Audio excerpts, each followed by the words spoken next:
try to fix what we can. In other words, if they're responsible for the water intake pipes reaching deeper into the Euphrates, we try to make sure that we provide water filtration systems, solar-powered, smaller projects that make sure the water that's coming out on the tail end is clean and purified. So what that does in essence, it allows the PRT that mobility or that latitude, if you will, to engage the much larger, bigger scale financial projects, and for us to tackle the smaller scale end-to-end item project, bridging, I guess, both initiatives for the one common denominator, if you will. Well, that's one of the things that we try to do certainly at the brigade level. We have that grassroots type level. We have that mayoral relationship. So what we do is, as the PRT's engaging at the higher levels, we try to get that word out on the street to make sure that people understand what's happening that they may not be aware of. So we have seen a gradual progression, and not only the word being spread amongst the people within the province, but we've all seen a much more positive reception as we're out engaging them during key leader engagements and during our everyday interaction with them.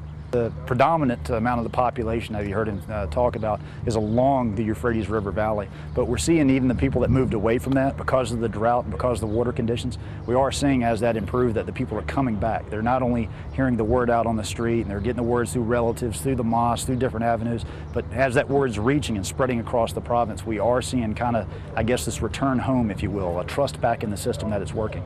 I mean, overall, you're just seeing a lot of people now understand that the system has taken a while. And of course, anything of this level is going to take a while to fix.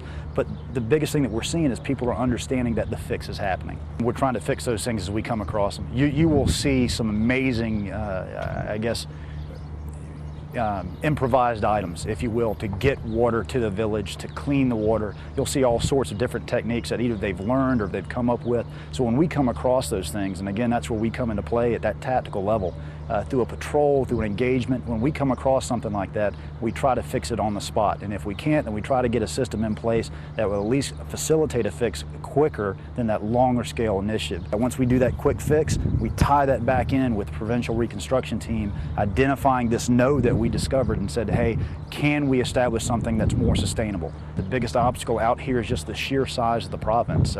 We have a hard time connecting all these different nodes because of the amount of distance that we have to traverse, if you will. The biggest asset has been the people themselves. They will find a way.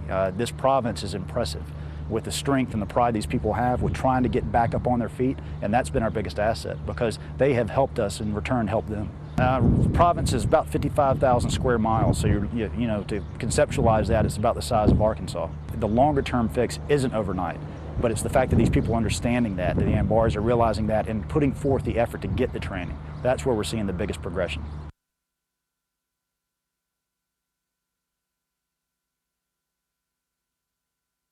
We focus at the provincial government level. Our main interlocutors is the governor, his provincial council, the provincial generals, which are part of the ministries. We work with them to help develop strategic plans to enable them to build and sustain capacity. So the projects that we do are long-term projects, building water treatment facilities and networks, working on electricity grid. Our main goal is to assist the provincial government in developing systems that will enable them to govern, and part of that governing is providing essential services. We noticed the issue in the Euphrates and in the Lake Haklania Dam, which is the main reservoir that feeds the Euphrates.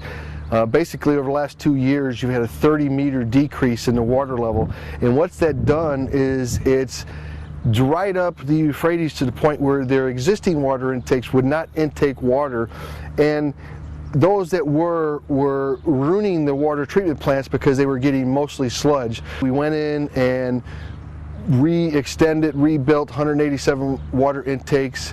In the last 2 to 5 years, we've spent about $100 million rebuilding and building new water treatment facilities, all in an attempt to mitigate the decrease in water coming down the Euphrates, at the same time increasing the capacity available for potable water, basically from 58% to 97%.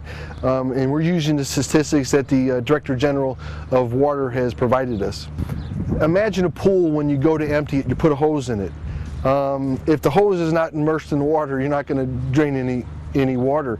The water intakes were so close to the banks that all they were pulling up was silt and sledge. So what we had to do is basically extend them farther into the river, because the river banks have shortened up because of basically almost 6 to 9 feet less water in Euphrates.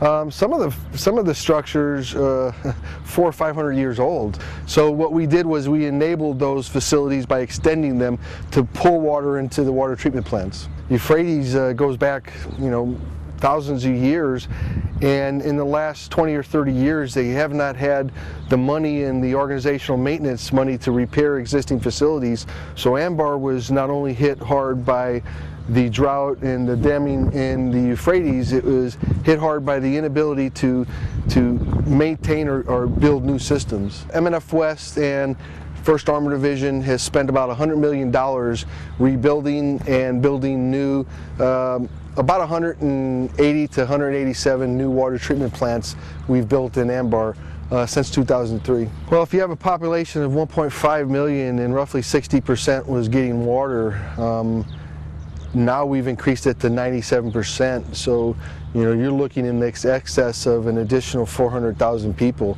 that have access to potable water. We're leaving in September 2011.